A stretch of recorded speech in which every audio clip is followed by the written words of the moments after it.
The warning beacon screamed their message across 17 different frequencies. Captain Sarah Chen read the translations on her screen, each one basically saying the same thing. Stay away, death waits here. Do not enter. The maelstrom nexus stretched before them like a wound in space itself. Where normal space showed stars and the gentle glow of distant galaxies, this region twisted and writhed. Colors that shouldn't exist flickered and died. Light bent in impossible directions. Sometimes Chen could swear she saw pieces of ships, frozen in moments of destruction, appearing and vanishing like ghosts. 43 ships in the last 1,000 years, her science officer, Dr. Yuki Tanaka, said quietly. She stood beside Chen on the bridge of the UES Persistence, staring at the horror before them.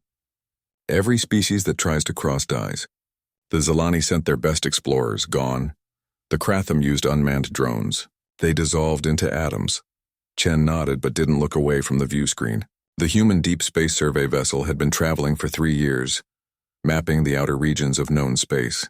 They'd heard stories about the Maelstrom Nexus at every space station and trade port, the place where physics went insane, the graveyard of the brave and the stupid.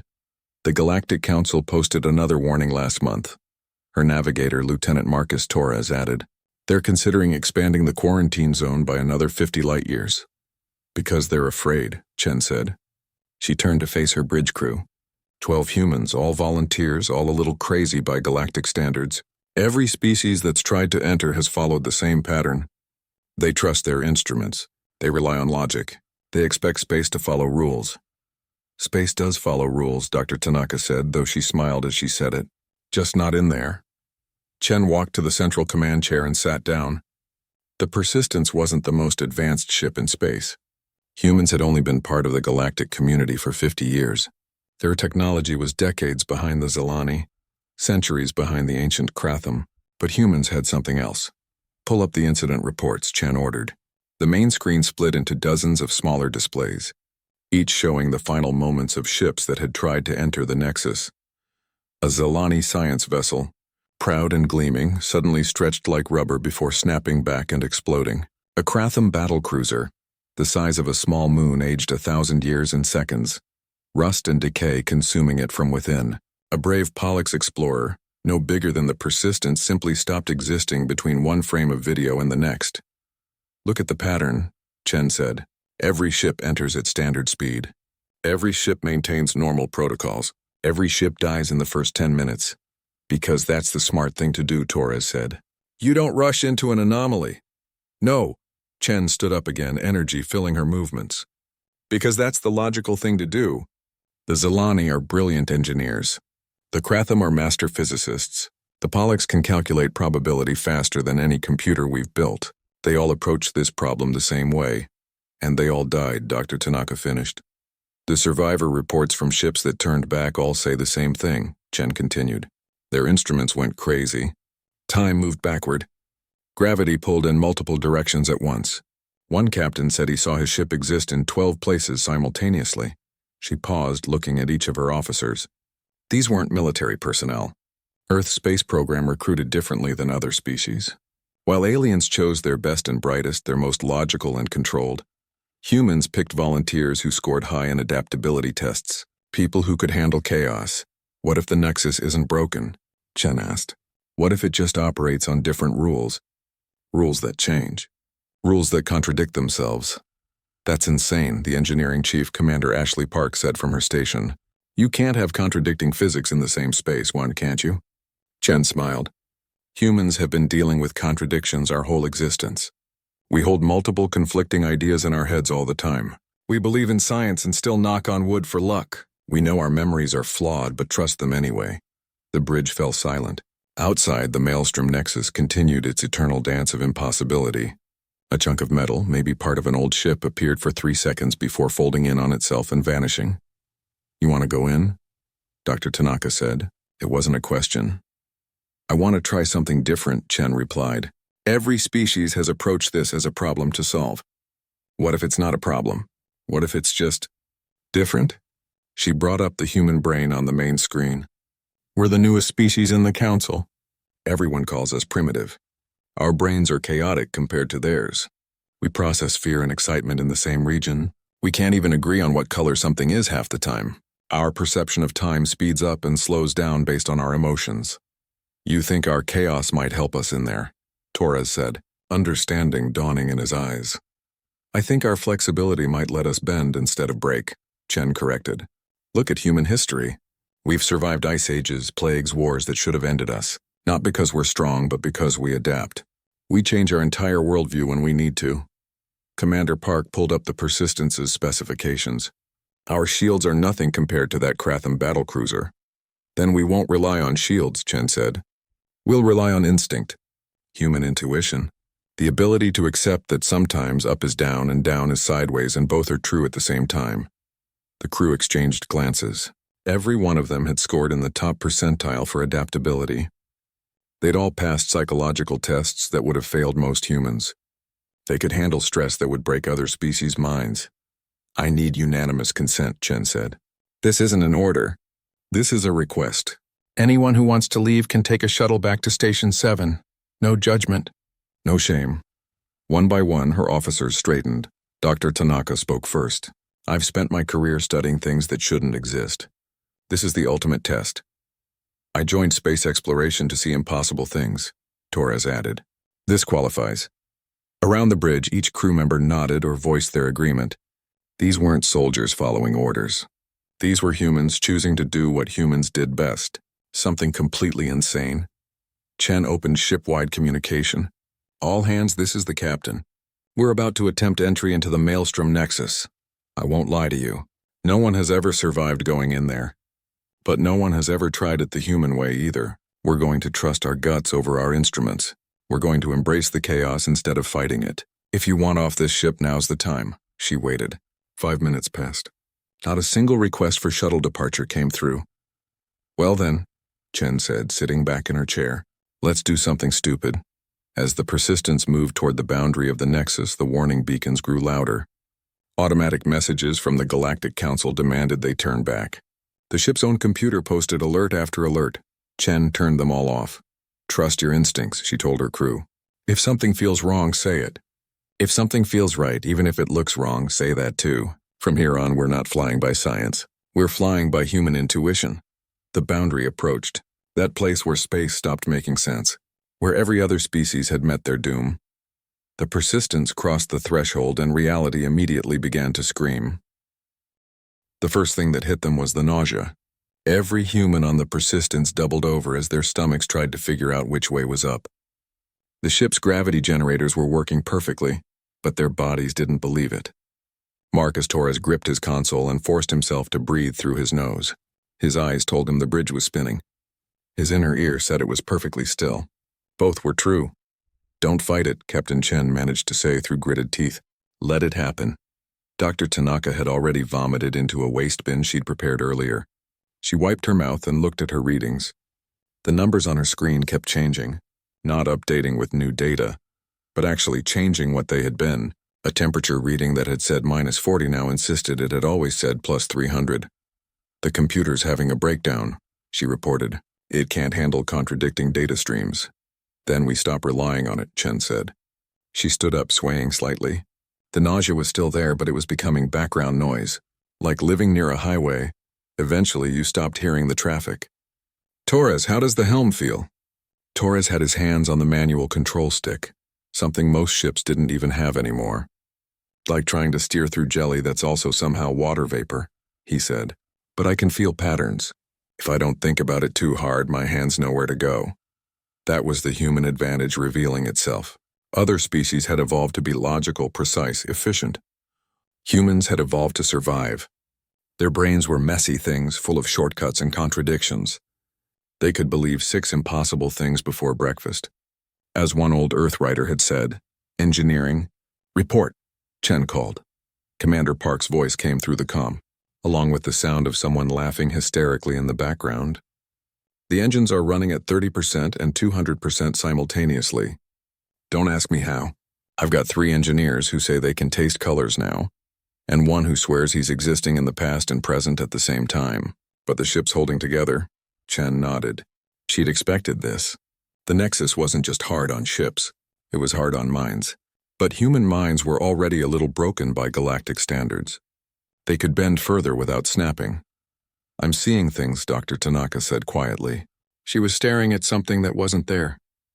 A ship, Zelani design. It's right there, but also it's not. I see it too, Chen said. And she did. A ghostly outline of a vessel that had died here centuries ago. It existed and didn't exist at the same time. Don't focus on it. Let your peripheral vision handle it. That was the trick they were learning. Direct observation in the Nexus was useless. But humans had evolved as persistence hunters on Earth. They could track prey for days using subtle signs and intuition. That same indirect awareness was keeping them alive now. Captain, Torres said suddenly, I need to turn left, hard left. Right now. Do it, Chen ordered without hesitation. Torres yanked the controls. The persistence groaned and twisted. A second later, the space where they had been suddenly aged 1,000,000 years. They watched the ghost image of their ship rust and decay into nothing. How did you know? Dr. Tanaka asked. Torres shrugged. My grandmother always said I had good instincts. Guess she was right. As they pushed deeper into the Nexus, the crew started adapting in ways that would have terrified other species. Engineers began predicting system failures before they happened, fixing things based on hunches. The medical team reported that crew members' brain activity was off the charts, creating new neural pathways at an impossible rate. We're evolving, Dr. Tanaka said, looking at the medical data. Not physically, not yet. But our brains are rewiring themselves. We're becoming something that can exist here. Chen felt it too. The constant headache from the first hour had faded. The nausea was completely gone. She could look at impossible geometry without her mind recoiling. When a corridor appeared to stretch infinitely while also being only 3 meters long, she simply accepted both realities. Other species can't do this, she realized out loud. Their brains are too organized, too efficient. They can't hold contradictions. But we can, Dr. Tanaka agreed. Humans have always been able to believe impossible things. We just never knew it was a survival trait. The persistence pushed on. They were now deeper into the Nexus than any ship had ever gone and survived. The space around them had given up any pretense of following normal physics. Time moved backward in some sections, forward in others. They passed through a pocket where gravity pulled in 7 directions at once. Through it all, the human crew adapted. When the light started showing colors that didn't exist, they learned to see them. When the computer reported that 2 plus 2 equaled 5, they found ways to make it work. When some crew members reported existing in multiple locations at once, they used it to run more efficient shifts. This is impossible, Commander Park said over the comm, but she was laughing as she said it. I'm watching an engine component be broken and functional at the same time. And somehow it's working better than before, that was the key. Other species had tried to force the Nexus to make sense. They had tried to find the real rules underneath the chaos. But humans weren't trying to understand it. They were just accepting it, rolling with it, adapting to it.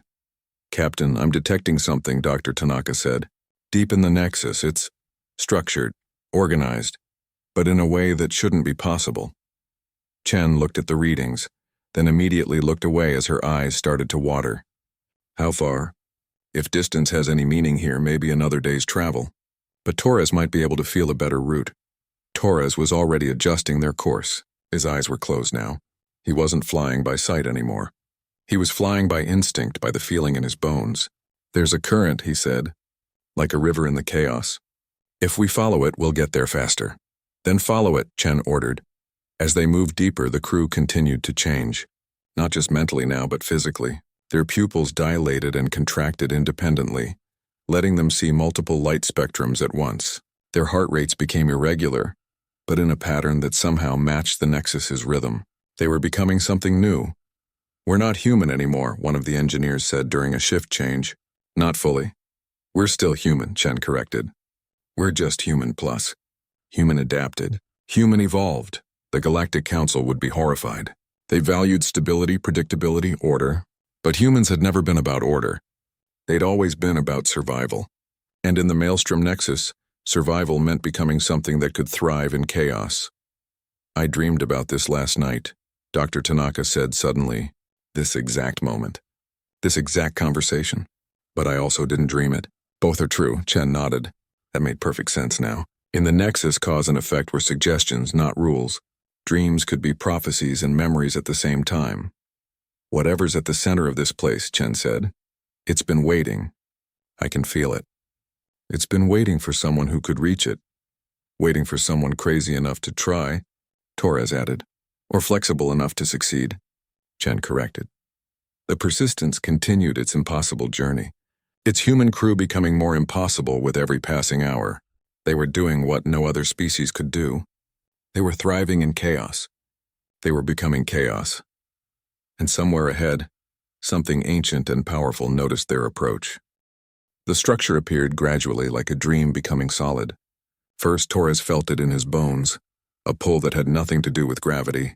Then Dr. Tanaka's instruments started showing impossible readings of organized energy in a place where organization shouldn't exist. Finally, the entire crew of the Persistence saw it with their changed eyes.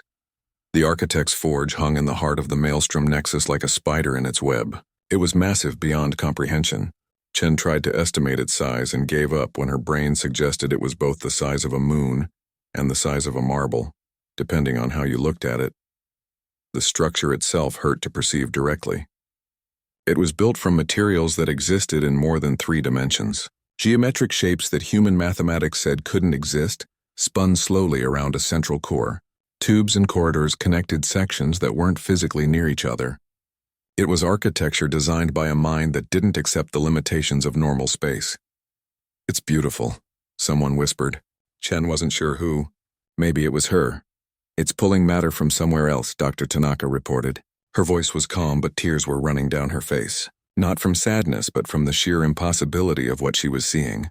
Those tubes, they're reaching into parallel dimensions, pulling raw materials from universes where physics works differently.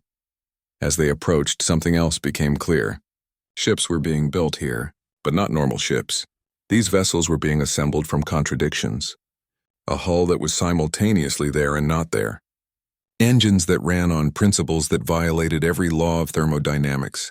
Weapons that fired before they were triggered. "My God," Commander Park breathed over the comm. "The technology here. We couldn't understand it in 1,000 years of study."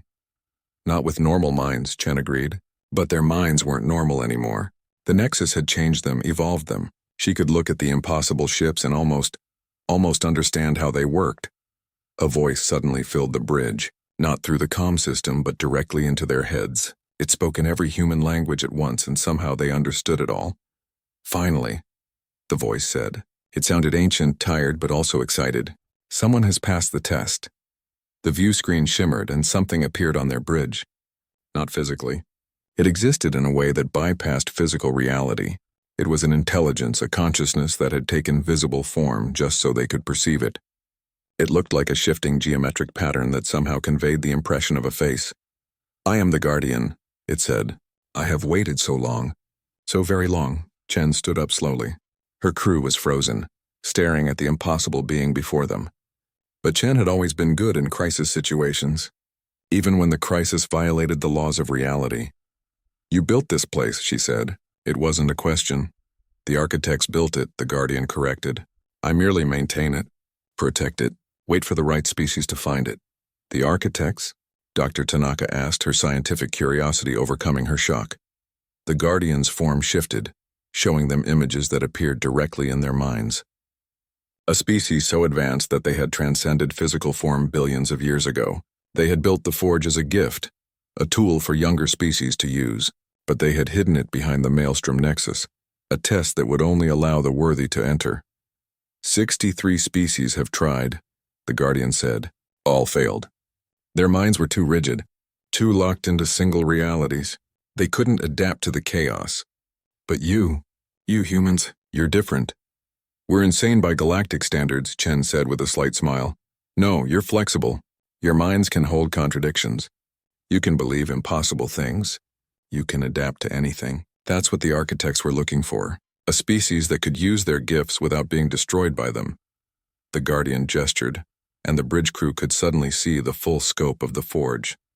Millions of construction bays, libraries of knowledge that contained the secrets of manipulating reality itself, technologies that could reshape matter at the quantum level, fold space like paper, create energy from nothing. "This is all yours now," the Guardian said. "Humanity has passed the test. You can have ships that exist in multiple dimensions, weapons that can defend against any threat, medical technology that can cure death itself, the power to travel between parallel universes, The crew was silent, overwhelmed by the magnitude of what was being offered, but Chen's mind was working. She was still human enough to ask the important question. "What's the catch?" she asked. The Guardian's form shifted into what might have been a smile. "Clever, yes, there is a price. Not a catch, but a responsibility. This technology must be earned. Each piece must be understood, not just used, and—" The Guardian paused, and when it spoke again, its voice was serious. "The Nexus changes you. You felt it already. The longer you stay, the more you evolve. You become something between human and something else. You can still leave now, take some basic technologies with you, but if you stay long enough to truly understand the Forge, you can never fully go back to what you were." Chen looked at her crew. Dr. Tanaka was running calculations in her head, her eyes moving in patterns that tracked invisible equations. Torres was unconsciously moving his hands in dimensions that didn't exist in normal space. Commander Park was humming a tune that had notes between the notes, frequencies that normal human ears couldn't hear. They were already changed. The question was whether they would change more. "There's something else," the Guardian continued. "Other species will know you've succeeded where they failed. Some will want to trade for the technology, others will try to take it. Humanity will need to decide what to share and what to keep. You will become the gatekeepers of the impossible." "Can other species use the technology?" Dr. Tanaka asked. "If they haven't passed through the Nexus." "Some of it," the Guardian admitted. "The simpler things. But the true power of the Forge requires minds that can accept contradiction. Only those who pass through the Nexus and survive can fully understand what the architects left behind."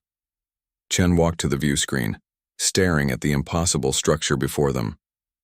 "You said we can leave with basic technologies. What counts as basic?" The Guardian gestured, and information flowed into their minds.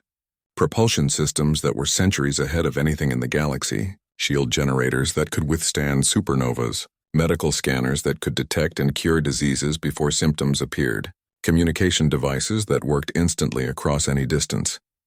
"Basic," the Guardian said, "by the architect's standards." "And if we stay?" Chen asked. "If we learn more?" More information flowed. Ships that could exist in multiple realities at once, making them effectively indestructible. Weapons that could disable entire fleets with a thought. The ability to create stable wormholes. Technology to terraform dead worlds in days instead of centuries. "The power to prevent stars from dying, Captain," Dr. Tanaka said quietly. "With this technology, humanity wouldn't just join the Galactic Council as equals. We'd surpass them. All of them." Chen nodded. She understood the weight of that. Humans were already viewed with suspicion by some species. Too aggressive, too unpredictable. If they emerged from the Nexus with godlike technology— "The architects believed in balance," the Guardian said, sensing her thoughts. "The technology comes with wisdom if you're willing to learn. The Forge doesn't just build ships. It teaches, it guides. It helps species evolve not just technologically but philosophically." "And you?" Chen asked. "What do you get out of this?" "I get to fulfill my purpose," the Guardian said simply. "I was created to wait, to guard, to guide. With humanity here, I can finally do what I was meant to do. Teach, share the architect's legacy." Chen turned to her crew. "We need to decide together. We can leave now with technologies that will advance humanity by centuries, or we stay. Learn more, but change in ways we might not be able to predict or control." The bridge was quiet for a moment. Then Torres spoke up. "I can feel the Forge calling to me. It wants to teach me how to navigate between realities, how to pilot ships that exist in multiple dimensions. I want to learn."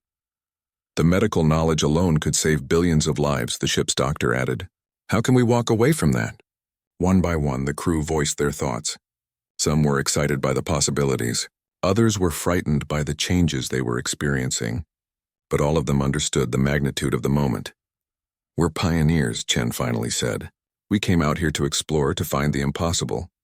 We found it. Now we have to decide if we're brave enough to embrace it." She looked at the Guardian. "If we stay, can others follow? Other humans? If they can survive the Nexus," the Guardian said. "It will always be a test. But yes, humanity can establish a presence here.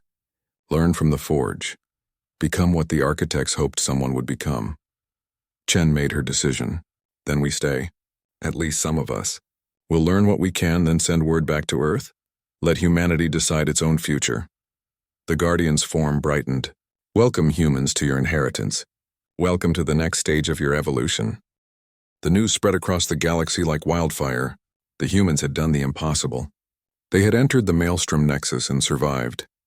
More than survived, they had found something inside that changed everything. Captain Chen watched the chaos unfold on the communication screens. The Galactic Council had called an emergency session. The Zilani were demanding answers. The Kratham were mobilizing their fleet. The ancient Vorthak, who hadn't spoken in the Council for 300 years, had broken their silence to ask a single question. How? "They're not happy," Dr. Tanaka observed. She was different now after 3 weeks in the forge.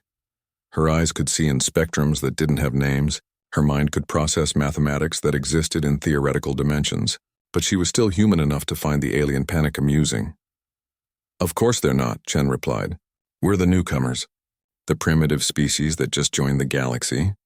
We're not supposed to succeed where they failed. The Persistence had become their embassy at the edge of the Nexus. Half the crew had stayed deeper inside, learning from the Guardian and the Forge. The other half maintained a position where they could still communicate with the outside galaxy, though the changes to their bodies and minds made even that challenging." Commander Park entered the bridge, and Chen had to adjust her perception to see her properly. Park existed in 3 dimensions at once now, a side effect of working directly with the Forge's engineering systems. It was disconcerting, but they were all getting used to impossible things. "The Kratham fleet is approaching," Park reported. 300 ships. "They're demanding we share the technology immediately." "Of course they are," Chen sighed. On another screen, Earth's Emergency Council was in heated debate. Share the technology? Keep it secret? Something in between? A new window opened on the main screen. The imposing figure of Kratham Admiral Zex appeared. The Kratham were silicon-based life forms, living crystals that valued logic above all else. They had been the galaxy's technological leaders for millennia. "Captain Chen?" Admiral Zex's voice resonated like grinding stone. "You will surrender the Nexus technology immediately. It is too dangerous for a young species to control." "I'm sorry, Admiral," Chen replied calmly, "but that's not possible. The technology isn't something that can be simply handed over. It requires adaptation, evolution, the kind of change that your species might not be able to undergo."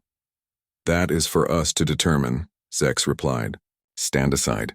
We will enter the Nexus ourselves." Chen felt a cold dread. "Admiral, please. The Nexus doesn't care about technology or shields. It's a test of mental flexibility. Your people's minds are too structured. You'll die. You assume your chaotic thought processes are superior. We will prove otherwise." The communication cut off. Chen immediately opened a channel to the Persistence crew still inside the forge. "Marcus, we have a problem. The Kratham are going to try to force their way in." Torres's response came back distorted. He was so deep in the Nexus now that normal communication barely worked. "They won't make it. The Guardian says their minds will shatter in the first zone. Can we stop them?" "We could try, but Captain..." Torres paused. "The Guardian says this might be necessary. The galaxy needs to understand that the Nexus can't be conquered with force or logic, only adapted to." Chen watched as the Kratham fleet approached the Nexus boundary. 300 of the most advanced ships in known space, weapons that could crack planets, shields that could withstand supernovas. None of it would matter. "Open a channel to Admiral Zex," she ordered. One more time, the Admiral appeared on screen, his crystalline form radiating confidence. "Admiral, I'm begging you," Chen said. "Send one ship first, a volunteer crew. See what happens before you risk your entire fleet. Fear makes you weak, human. We are not afraid. It's not about fear. It's about understanding that some things can't be forced. The Nexus requires acceptance, not conquest. Enough. You will witness Kratham superiority." The first Kratham ship entered the Nexus. For 30 seconds, nothing happened. Then its hull began to ripple like water. The crew watched in horror as the ship's structure tried to exist in multiple states at once. The Kratham mind, so logical and ordered, couldn't accept the contradictions, couldn't adapt. The ship screamed across all frequencies, a digital cry of confusion and terror. Then it shattered like glass, its pieces aging backwards and forwards simultaneously until nothing remained but quantum dust. "Stop," Chen shouted at the screen. "Pull back!" But the Kratham were too proud, too certain of their superiority. A second ship entered, then a third. Each one lasted less time than the one before, as if the Nexus was learning how to destroy them more efficiently. Admiral Zex's image flickered. Even from outside the Nexus, watching his ships die was affecting him. "This is impossible," he said. "Our calculations were perfect." "That's the problem," Chen said sadly. "The Nexus doesn't follow calculations. It follows chaos, and chaos is something your species spent 1,000,000 years evolving away from." 20 Kratham ships were gone before the Admiral finally ordered a retreat. The remaining fleet pulled back, their perfect formation now ragged with fear and confusion. "You knew this would happen," Zex accused. "We tried to warn you. The Nexus isn't a challenge to overcome. It's a test to pass. And the test isn't about strength or intelligence. It's about flexibility. About being able to believe impossible things." The communication system lit up with incoming messages. The Zilani, having watched the Kratham fail, were demanding that humans share at least some technologies. The Pollux were offering trade agreements. The mysterious Yent were proposing an alliance. But there were also threats. Species that had ruled the galaxy for millennia didn't like being suddenly inferior to the newcomers. Some were calling for humanity to be expelled from the Galactic Council. Others were suggesting more violent solutions. "Captain," Dr. Tanaka said, "we're receiving a priority message from Earth." The face of Earth's president, Elena Rodriguez, appeared on a private channel. She looked tired but determined. "Captain Chen, the Council has made a decision. We're not sharing the core technologies. Not yet. But we're offering to ferry other species' materials through the Nexus to be enhanced by the Forge. Under human supervision." Chen nodded. It was a smart compromise. Humanity would become the galaxy's essential middlemen, the only ones who could access the Forge's power. "There's more," Rodriguez continued. "We're sending a colony ship. Volunteers who've passed the same adaptability tests as your crew. If the Nexus is going to be humanity's advantage, we need a permanent presence there." "Understood, Madam President. But they need to know. They won't be fully human anymore when they arrive. The Nexus changes you. We know. They know. They're volunteering anyway. That's what humans do, isn't it? We adapt." After the President signed off, Chen turned to her bridge crew. They were all changed now. Park existed in multiple dimensions. Tanaka could see time as a physical dimension. Torres, still deep in the Forge, had reported that he could navigate through parallel universes. "We're not the same species that entered the Nexus," Chen said quietly. "No," Tanaka agreed. "We're something new. Something between human and something else. The question is," Park said, her multiple forms speaking in harmony, "are we still human enough to guide our species, or have we become too alien?" Chen didn't have an answer. But as she watched the Kratham fleet retreat and saw dozens of other species' ships gathering at a safe distance, she knew humanity's relationship with the galaxy had changed forever. They were no longer the newcomers, the primitive species just learning to travel the stars. They were the guardians of impossible technology. The only species chaotic enough, flexible enough, insane enough to thrive where reality itself broke down. "The Guardian wants to speak with you." Torres's voice came through the comm, distorted but recognizable. "It says it's time to learn about the real purpose of the Forge." Chen looked at her crew. Each of them had a choice to make. Go deeper into the Nexus and change even more, or stay at the edge and try to bridge the gap between humanity and what they were becoming. "I'm going in," she decided. "The rest of you can—" "We're coming too," Tanaka interrupted. "We've come this far together." Park nodded, her multiple forms rippling with determination. "Besides, someone needs to make sure you don't get too alien to remember Earth." As the Persistence moved deeper into the Nexus, toward the Forge and revelations that would reshape their understanding of reality, Chen couldn't help but smile. They were doing what humans did best. They were adapting. 6 months had passed since humanity first entered the Maelstrom Nexus. The galaxy had changed in ways no one could have predicted.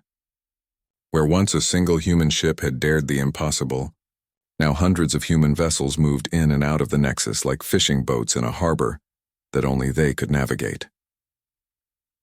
Captain Sarah Chen stood on the observation deck of Nexus Station 1, humanity's new outpost at the edge of chaos. She was different now.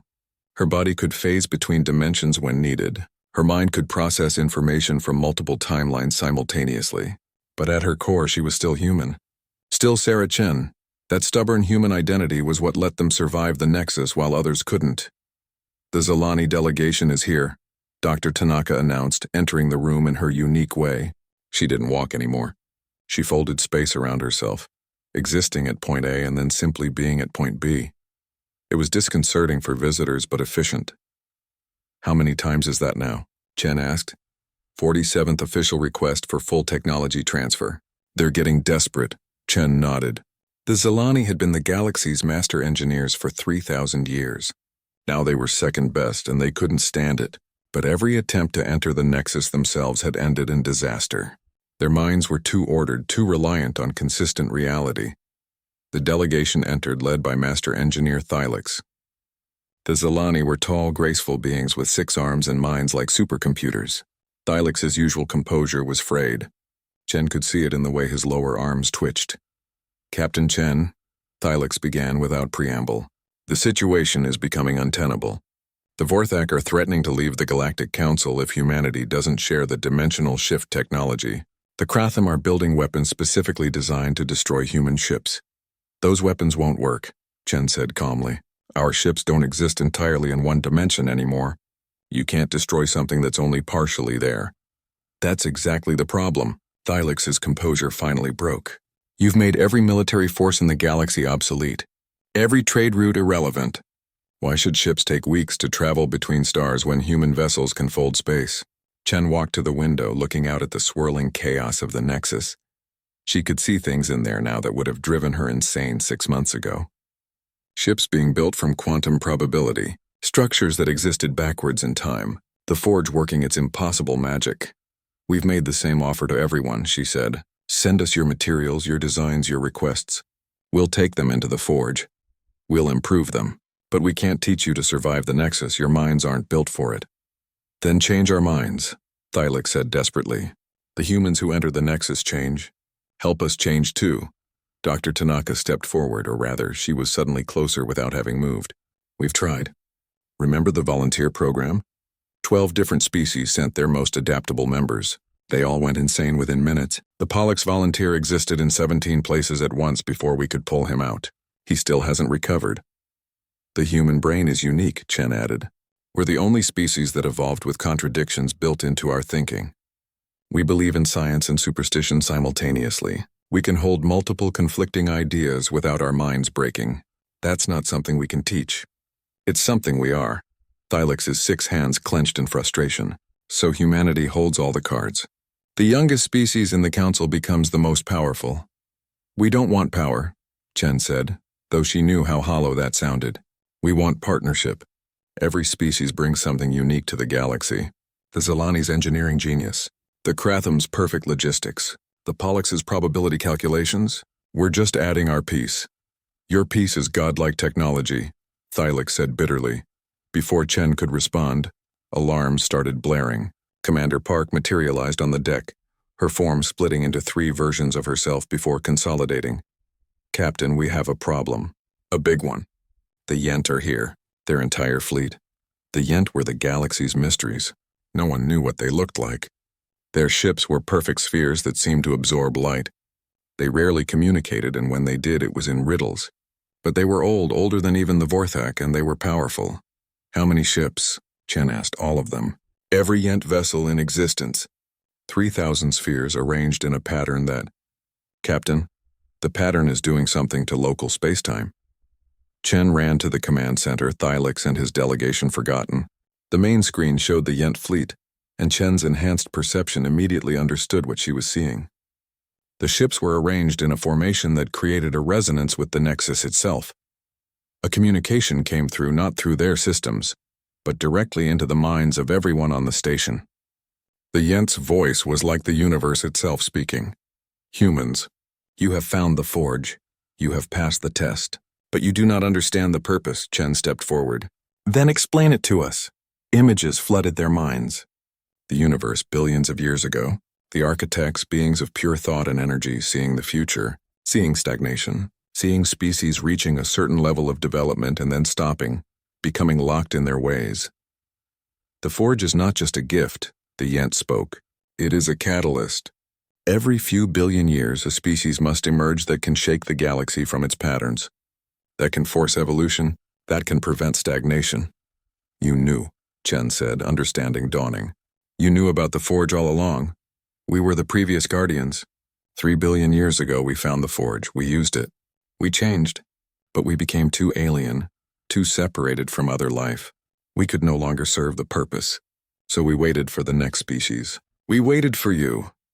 Dr. Tanaka was processing information at superhuman speeds. The Nexus isn't just a test. It's a filter.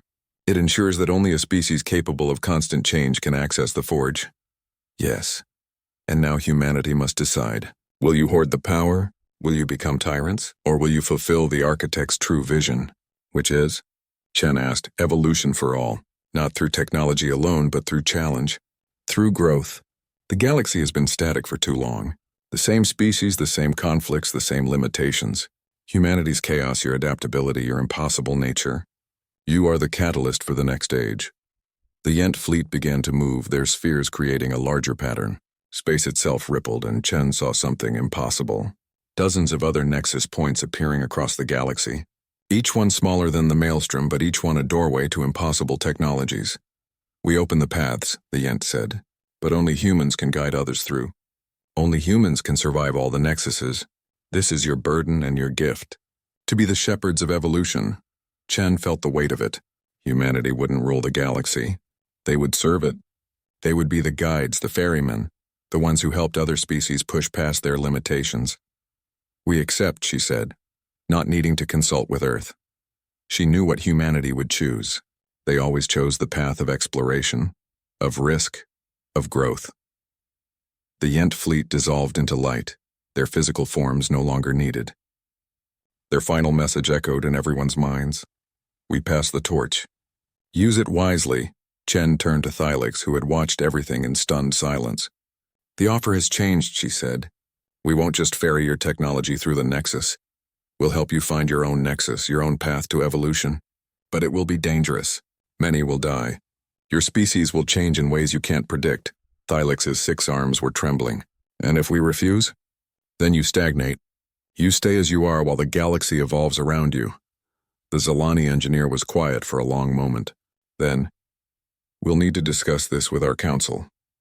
As Thylix left, Chen looked around the command center. Her crew, her friends, her fellow evolved humans were all processing what had just happened. They had come to space as explorers. They had become something more. Orders from Earth, Captain, Commander Park announced. President Rodriguez says, and I quote, well shit. Guess we better get to work. Chen laughed, and it was a very human sound despite everything she had become. Send a message to all human vessels. Tell them to prepare for the biggest job in human history. We're about to help the galaxy evolve. Torres, who had been silent in the forge for weeks, suddenly spoke through the comm. His voice was barely human anymore, but the humor in it was unmistakable. So we went from the new kids to the teachers in 6 months. That's got to be a record. That's humanity for you, Chen replied. We never do anything the normal way. As she watched human ships beginning to stream toward the new nexus points, preparing to guide other species through their own evolution, Chen felt a strange mix of pride and responsibility. Humanity had found its place in the galaxy. Not as conquerors, not as rulers, but as the crazy ones willing to dive into chaos and come out changed. They were the shepherds of impossible evolution. The guides through chaos. The species that looked at reality-breaking anomalies and said, let's see what happens, and across the galaxy, everything was about to change.